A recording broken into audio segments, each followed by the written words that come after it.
نحمده ونصلي ونسلم على رسوله الكريم اما بعد فاعوذ بالله من الشيطان الرجيم بسم الله الرحمن الرحيم انما يعمر مساجد الله من آمن بالله واليوم الآخر واقام الصلاة وآتى الزكاة ولم يخش الا الله آمنت بالله صدق الله مولانا العظيم جزاک اللہ۔ آج کا ہمارا موضوع ہے مسجد کی فضیلت کیا ہے۔ نبی کریم صلی اللہ علیہ وآلہ وسلم کے دین کے چلانے کا جو سب سے اہم ذریعہ ہے وہ مساجد ہی سب سے اہم ذریعہ ہے۔ گویا مساجد دین کے حساب سے اور گویا سمجھیں کہ اسلام کی یونیورسٹی کا کام کر رہی ہے۔ بندہ دین سیکھنے یہاں سے نکلتا ہے، نماز پڑھنے یہاں کے لیے آتا ہے، اپنے آپ کو صاف کرنے کے لیے، اپنے من کو پاک کرنے کے لیے، اپنے مالک کو یاد کرنے کے لیے اسے مسجد کا سہارا لینا پڑتا ہے۔ گھر میں نماز پڑھتا ہے تو ثواب تھوڑا ہے، ثواب میں اضافہ کرنے کے لیے اسے مسجد کا سہارا لینا پڑتا ہے۔ پریشانیاں ہوں، مصیبتیں ہوں تو اسے مسجد کا سہارا لینا پڑتا ہے۔ مالک کو یاد کرنے کا جو ذریعہ ہے وہ سب سے اہم ذریعہ مسجد ہے، جس میں آ کے بندہ مالک کی عبادت کر رہا ہے۔ مسجد ایسی جگہ کو کہتے ہیں جو صرف رب کی رضا کے لیے خاص کر دی جاتی ہے۔ اس میں اور کوئی کام نہیں ہوتا ہے، اس میں اور کوئی مقصد نہیں ہوتا ہے۔ اب وہ نہ کسی کی ملکیت رہتی ہے، نہ کسی کی جاگیر رہتی ہے، اور نہ ہی اس کا کوئی قیامت تک اور بندہ مالک ہو سکتا ہے۔ جگہ ویران ہو جائے، مستی ساری ویران ہو جائے، مسجد یہاں پہ ہو، اس مسجد پہ اگر بندہ کوئی نیا آیا ہے ساری بستی نہیں تعمیر کرنا شروع کر دے، لیکن مسجد کی جگہ پہ وہ مسجد ہی بنائے گا اور اسے قیامت تک کسی چیز میں استعمال کرنے کی اجازت نہیں ہے۔ گاؤں منتقل ہونا پڑ گیا ہے، یہاں سے روڈ گزارنا ہے، کچھ بھی کرنا ہے، ساری بستی ٹوٹ سکتی ہے، لیکن رب کا گھر توڑنے کی اجازت نہیں ہے، مالک کا گھر ختم کرنے کی اجازت نہیں ہے، جیسے بھی ہو جائے۔ اور نبی کریم صلی اللہ علیہ وآلہ وسلم نے فرمایا من بنا مسجدا یبتغی بوجہ اللہ، جس کسی بندے نے مسجد کی تعمیر کر لی، اور فرمایا ایسا نہیں ہے کہ وہ لوگوں کو دیکھنے کے لیے کر رہا ہو، پارٹی بازی کے طور پہ کر رہا ہو کہ اس دفعہ میں نے کرنا ہے، اگلی دفعہ فلاں نے کیا تھا، اور میں ایسا نہ ہو یبتغی بوجہ اللہ، اس کی ایک ہی مقصد ہو، اس کا ایک ہی ماٹو ہو کہ میں رب کی رضا کے لیے یہ سارا کچھ کر رہا ہوں۔ تو فرمایا بن اللہ لہو بیتا فی الجنت، وہ یہاں دنیا میں رب کا گھر تعمیر کرے گا، مالک کریم اس مسجد کے بنانے کے بدلے میں اس کے لیے جنت میں ایک گھر تعمیر فرما دے گا۔ سبحان اللہ۔ اور کہیں نبی کریم صلی اللہ علیہ وآلہ وسلم نے فرمایا من بنا مسجدا صغیرا او کبیرا، ایسا نہیں ہے کہ بندہ بڑی مسجد بنائے تو پھر ہی اسے کوئی فضیلت ملتی ہے، بڑا گھر رب کا بنائے تو پھر ہی اسے کوئی فضیلت ملتی ہے۔ وضاحت کرتے ہوئے فرمایا من بنا مسجدا صغیرا او کبیرا، کسی نے چھوٹی مسجد بنائی ہے یا بڑی مسجد بنائی ہے، بن اللہ لہ بیتا فی الجنہ، حکم اس کے لیے بھی وہی ہے، بڑی مسجد والے کو بھی قیامت والے دن جنت میں گھر ملے گا، جس نے چھوٹی سی مسجد بنا دی ہے فرمایا قیامت والے دن مالک جنت میں اسے بھی ایک گھر عطا فرمائے گا۔ اب سوچنے کی بات یہ ہے کہ یہ جو مسجد بنانے والا بندہ ہے، ظاہری سی بات ہے وہ جنت میں جائے گا تو اسے جنت کا گھر ملے گا، مسجد اس نے بنائی ہے، جنت میں جائے گا ہی نہیں تو اسے جنت میں گھر کیسے ملے گا؟ تو گویا نبی کریم صلی اللہ علیہ وآلہ وسلم نے فرمایا جس نے مسجد بنا دی ہے سمجھ جاؤ وہ پکا جنتی ہو گیا ہے، کیونکہ رب نے اس کے لیے جنت میں گھر بنا دیا ہے، جنت میں جائے گا تو اس گھر میں رہے گا۔ اور کہیں اور حضور علیہ السلام نے اور اس بات کو کھولتے ہوئے فرمایا من بنا مسجدا للہ کمحفظ قطاط او اصغر، جس کسی نے چڑیا کے گھونسلے کے برابر بھی مسجد بنا دی ہے یا اس سے بھی چھوٹا حصہ ڈال دیا ہے، ایک اینٹ دے دی ہے مسجد میں یا فرمایا اس سے بھی تھوڑا سا حصہ ڈال دیا ہے مسجد میں، بن اللہ لہ بیتا فی الجنہ، وہ بھی معلوم نہیں رہے گا۔ یہ نہ سمجھے کہ ایک کمرے کی مسجد بنانی ہے تبھی ثواب ملے گا، اب چھوٹی سے مراد یہ بھی نہیں ہے کہ 4 صفوں کی مسجد بنانی ہے تبھی ثواب ملے گا، فرمایا مسجد بن رہی ہو، تعمیر ہو رہی ہو تم نے آگے بڑھنا ہے، ایک اینٹ اپنی طرف سے دے دینی ہے، جتنا چڑیا کا گھونسلہ ہوتا ہے اتنا حصہ تم نے ملا دینا ہے، ورنہ بن اللہ لہ بیتا فی الجنہ، اس کے بدلے میں بھی مالک تمہارا جنت میں ایک گھر تعمیر فرما دے گا۔ سبحان اللہ۔ نبی کریم صلی اللہ علیہ وآلہ وسلم کے صحابی حضرت انس بن مالک رضی اللہ تعالیٰ عنہ فرماتے ہیں، حضور نبی رحمت صلی اللہ علیہ وآلہ وسلم نے فرمایا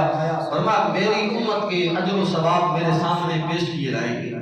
آقا ہے نا ہمارے، سردار ہیں ہمارے، حضور علیہ الصلوۃ والسلام نے فرمایا ایک دن ایسا آئے گا سارے اعمال میرے امتیوں کے میرے سامنے پیش کیے جائیں گے، اور فرمایا کوئی بندہ، وضاحت کرتے ہوئے فرمایا کوئی بندہ جو مسجد میں سے ایک دن کا اٹھاتا ہے اس کا ثواب بھی میرے سامنے پیش کر دیا جائے گا۔ مالک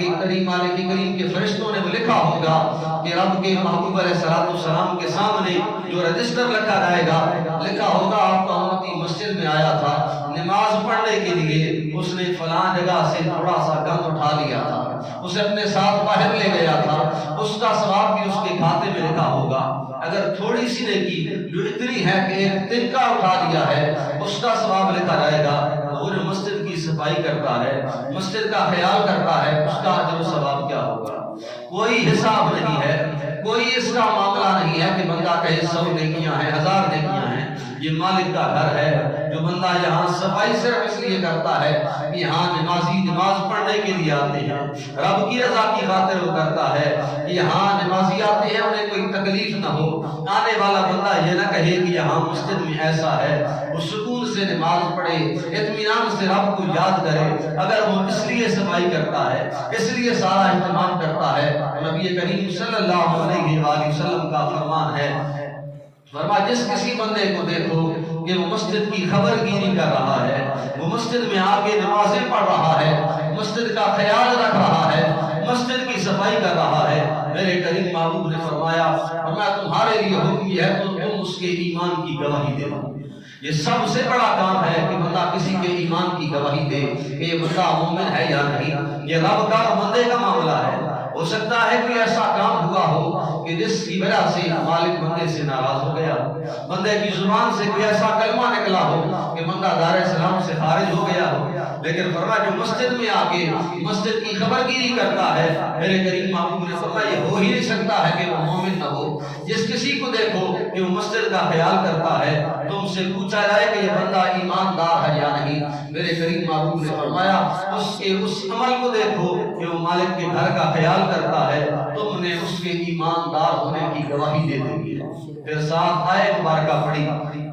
انما یأمر مساجد اللہ من آمن باللہ والیوم الآخر۔ فرمایا رب کا فرمان دی شان ہے کہ صرف اور صرف وہی بندہ مسجد کا خیال کیا کرتا ہے جو اللہ پر ایمان رکھتا ہے اور یوم آخر پر ایمان رکھتا ہے، وہی بندہ مسجد کا خیال کیا کرتا ہے۔ اور حضور نبی رحمت صلی اللہ علیہ وآلہ وسلم نے فرمایا تمہیں اگر کوئی پریشانی لاحق ہو، تمہیں اگر کبھی کوئی مصیبت لاحق ہو، تم دیکھ رہے ہو تمہیں ذہنی سکون حاصل نہیں ہے، میرے کریم محبوب نے فرمایا اٹھا کرو، اپنے آپ کو پاک کیا کرو، وضو کیا کرو، پاک صاف کپڑے پہنا کرو، اور فرمایا رب کی رضا کی خاطر چل پڑا کرو، زیادہ قدم چل کے مسجد کی طرف آیا کرو، جیسے ہی مسجد میں آتے جاؤ گے مالک تمہاری پریشانیوں کو ختم فرما دے گا۔ اگر بندہ اس نیت سے آتا ہے، اگر بندہ اس ارادے سے آتا ہے کہ میں مالک کو اس لیے یاد کرنے آیا ہوں کہ مالک مجھ سے راضی ہو جائے، ساتھ بندہ اپنی پریشانیاں بھی لیے ہوئے ہے، اپنی مصیبتیں بھی لیے ہوئے ہے کہ مالک تیرا ہی سہارا ہے، تجھے یاد کرنے آیا ہوں، ساتھ تجھ سے پریشانیوں کا ذکر بھی کرنے آیا ہوں، تو وہ مالک جہاں ثواب عطا فرمائے گا وہاں ساتھ ہی ساتھ ہمیں نیکیوں کا خزانہ بھی عطا فرمائے گا۔ سبحان اللہ۔ اب میں واقعہ پڑھ رہا تھا، بزرگ تھے، وہ بڑے نیک تھے، گئے کسی طرف سفر کرنے کے لیے، تو رستے میں ایک گاؤں آیا،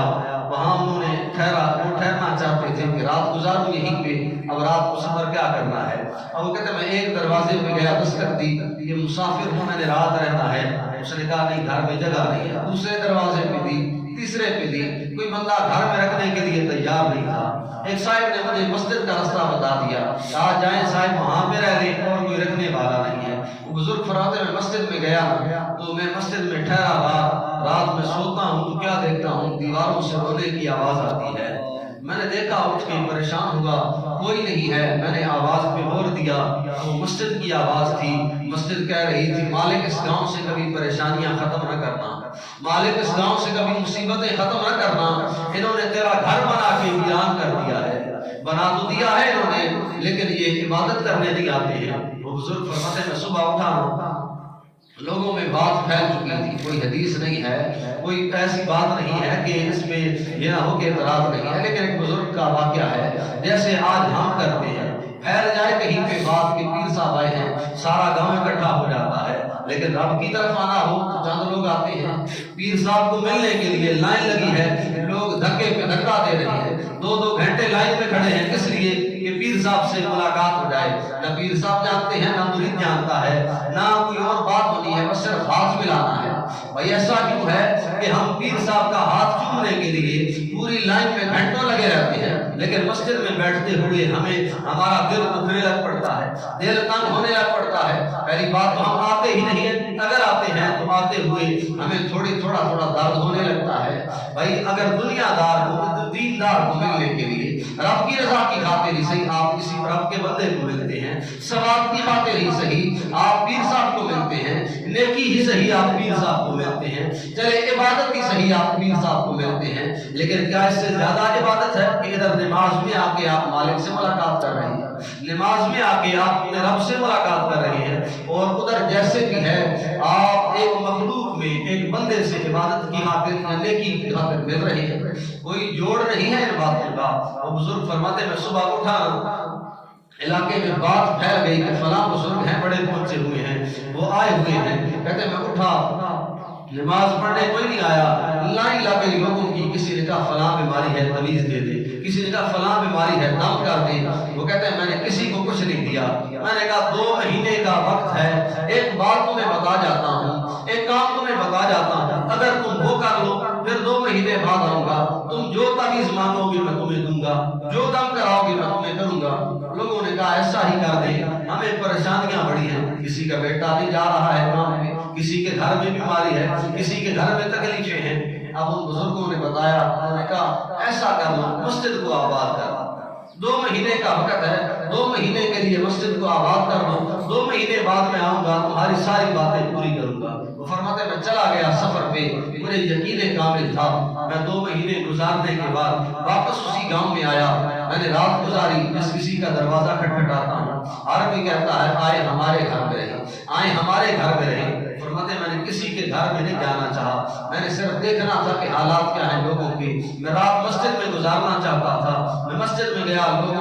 لوگوں کی آمد تھی، مسجد نمازیوں سے بھری ہوئی تھی، میں لوگ چلے گئے، میں وہیں پہ سو گیا۔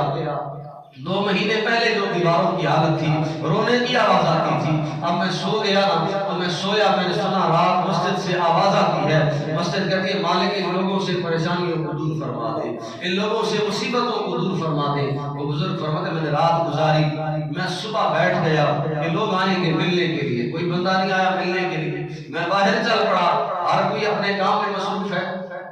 وہی جو 2 مہینے پہلے میرے قدموں میں گرتے تھے، اب میں کسی کو ملتا ہوں، سلام ملاتا ہے، چلا جاتا ہے۔ میں نے روکا ایک صاحب کو، میں نے پوچھا یار تم ملے تھے پچھلی دفعہ، تم نے کہا تھا فلاں پریشانی ہے، تعویذ لینا چاہتا ہوں، آج میں آیا ہوں تعویذ لینے کے لیے۔ اس نے کہا بابا جی اب تعویذوں کی ضرورت نہیں رہی ہے۔ میں نے کہا ایسا کیا ہوا ہے؟ انہوں نے کہا ہم نے مسجد کو آباد کر دیا ہے، اب گاؤں سے پریشانیاں دور ہو گئی ہیں، اب کسی کے گھر میں کوئی مصیبت باقی نہیں رہی ہے، ہم نے رب کے گھر کو راضی کر لیا ہے، ہم نے مالک کی بنائی ہوئی جگہ کو راضی کر لیا ہے، ہمارا مالک آج ہم سے راضی ہو چکا ہے، ہمیں کسی دم کی ضرورت نہیں ہے، ہمیں کسی تعویذ کی ضرورت نہیں ہے۔ اگر آج ہمیں بھی ضرورت ہے تو مسجد کو آباد کرنے کی ضرورت ہے۔ علامہ محمد اقبال نے کہا تھا مسجد تو بنا دی پل بھر میں ایمان والوں کی حرارت نے، مسجد تو بنا دی پل بھر میں ایمان والوں کی حرارت نے، من اپنا پاپی ہی رہا برسوں میں نمازی بن نہ سکا۔ ہم نے دیکھا ہے مسجد بڑی خوبصورت ہے، نام ہمارا نکلتا ہے کہ ہمارے گاؤں میں کام بڑا ہو رہا ہے، ہمارے گاؤں میں مسجد بڑی خوبصورت ہے، لیکن وہی بندہ اگر ہم سے پوچھ لے جو ہم سے کہلوا رہا ہو کہ ہم کہہ رہے ہیں مسجد بڑی خوبصورت ہے، ہم سے پوچھ لے تو جاتا کتنی بار ہے مسجد میں، تو جواب ہمارا کیا؟ تو نے آباد کتنا کیا ہے اس مسجد کو تو جواب ہمارا کیا ہوگا؟ ہر بندہ اپنے تائیں سوچے، اپنے تک فکر کرے کہ اس کا جواب کیا ہوگا۔ حضور نبی رحمت صلی اللہ علیہ وآلہ وسلم نے فرمایا جو کوئی بندہ صبح کے وقت مسجد میں سیکھنے کے لیے آتا ہے، اب آپ آئے ہیں، آپ کو پتا تھا کہ یہاں آدھا گھنٹہ لگنا ہے، آپ آئے ہیں سیکھنے کے لیے، فرمایا کوئی بندہ جو صبح کے وقت مسجد میں سیکھنے کے لیے یا کوئی چیز معلوم کرنے کے لیے آتا ہے، نبی کریم صلی اللہ علیہ وآلہ وسلم کا فرمان کبھی جھوٹا نہیں ہو سکتا ہے۔ فرمایا جو بندہ سیکھنے کے لیے آتا ہے، وقت صبح کا ہوتا ہے، وہ چلا جاتا ہے سیکھ کے، اب وہ سیکھ کے چلا گیا ہے، فرشتہ جو اس کے کھاتے میں نیکی لکھتا ہے نا، فرشتہ لکھتا ہے مالک اس نے ایک عمرہ جو تم نے قبول کر لیا ہے، اس تو وہ ثواب ہم نے اس کے کھاتے میں ڈال دیا۔ سبحان اللہ۔ جو سیکھنے کے لیے صبح کے وقت آتا ہے، ایک کامل عمرے کا ثواب مالک اسے فرماتا ہے۔ اور پھر فرمایا شام کو بھی ہم بیٹھتے ہیں، عصر کا وقت ہوتا ہے، پھر یہی حالت ہوتی ہے۔ نبی کریم صلی اللہ علیہ وسلم نے فرمایا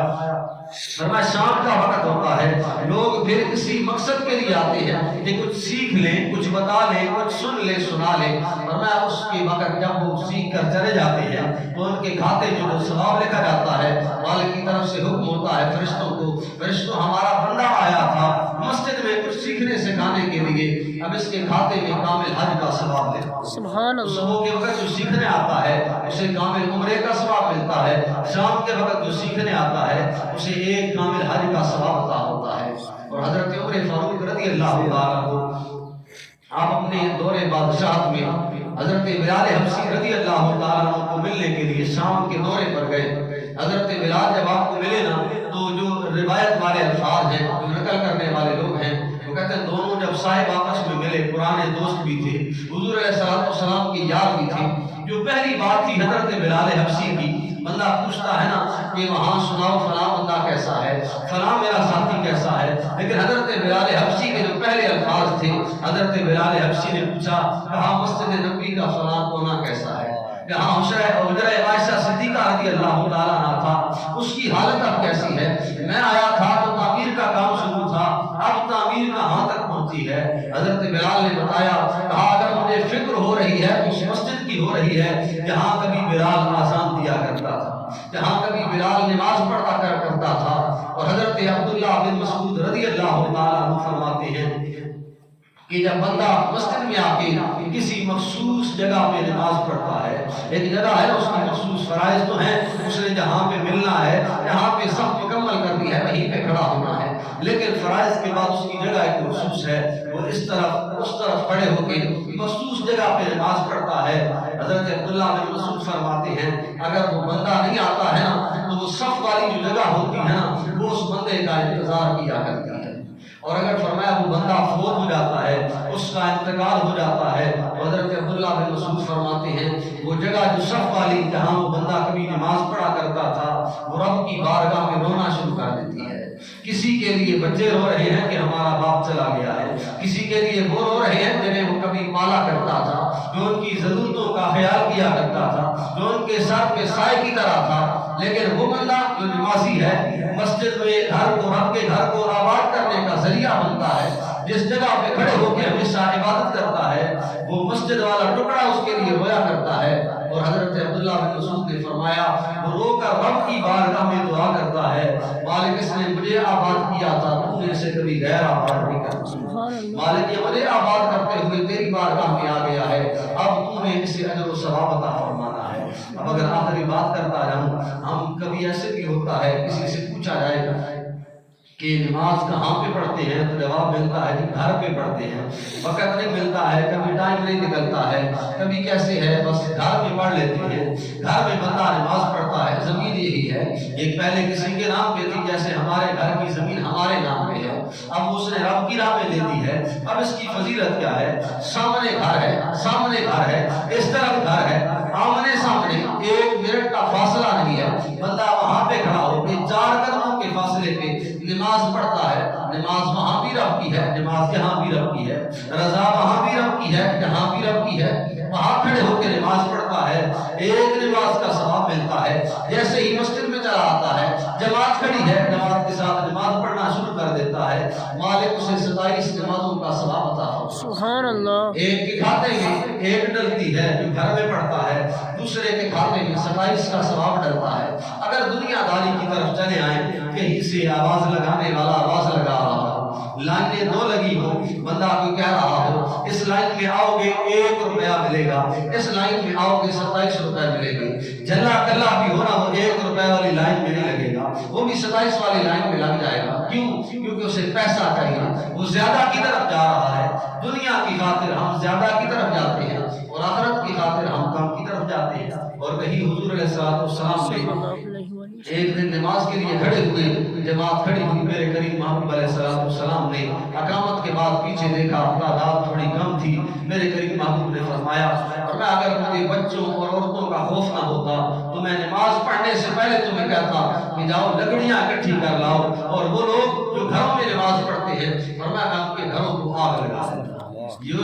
بے نمازی ہے وہ تو سن لے، جو بے نمازی ہے پورا سال نہیں پڑھتا ہے، اس کا حال کیا ہوگا؟ یہ اس کی حالت ہے جو نمازی تو ہے مگر نماز گھر میں پڑھتا ہے، اپنے آپ کو گھر میں رو کے رکھتا ہے کہ میں یہاں پہ عبادت کرتا ہوں۔ یہ حالت اس کی ہے کہ اس کے گھر کو حضور علیہ السلام نے فرمایا آگ سے جلا دینا چاہیے۔ نماز کی بڑی اہمیت ہے، لیکن یہاں جب مسجد میں آئیں گے اگر جماعت رہ بھی گئی ہے اکیلے پڑھ لیں، لیکن یہ وہ جگہ ہے جو مختص ہے رب کی رضا کی خاطر، یہاں کوئی ٹینشن نہیں ہے، یہاں کوئی پریشانی نہیں ہے، یہاں کوئی شور شرابہ نہیں ہے، آپ سکون سے اپنے مالک کو راضی کر سکتے ہیں، مالک کو یاد کر سکتے ہیں۔ فرمایا انما یأمر مساجد اللہ من آمن باللہ والیوم الآخر، صرف اور صرف وہی لوگ رب کی مسجدوں کا خیال کیا کرتے ہیں، مالک کے گھروں کو تعمیر کیا کرتے ہیں، مالک کے گھروں میں نمازیں پڑھا کرتے ہیں، جو اللہ پر اور یوم آخرت پر ایمان رکھا کرتے ہیں۔ اللہ کریم کی بارگاہ میں دعا ہے کہ مالک عمل کی توفیق عطا فرمائے۔